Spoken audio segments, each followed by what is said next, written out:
ಎಲ್ಲರಿಗೂ ನಮಸ್ಕಾರ.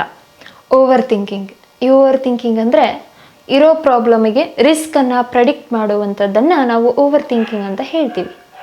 ಮನೇಲಿ ಹೇಳ್ತಿರ್ತಾರೆ ಅಲ್ವಾ, ಜಾಸ್ತಿ ಓವರ್ ಥಿಂಕ್ ಮಾಡಬೇಡ ಅಂತ. ಹಾಗಾದರೆ ಈ ಓವರ್ ಥಿಂಕಿಂಗಿಂದ ಹೊರಗಡೆ ಬರೋದು ಹೇಗೆ?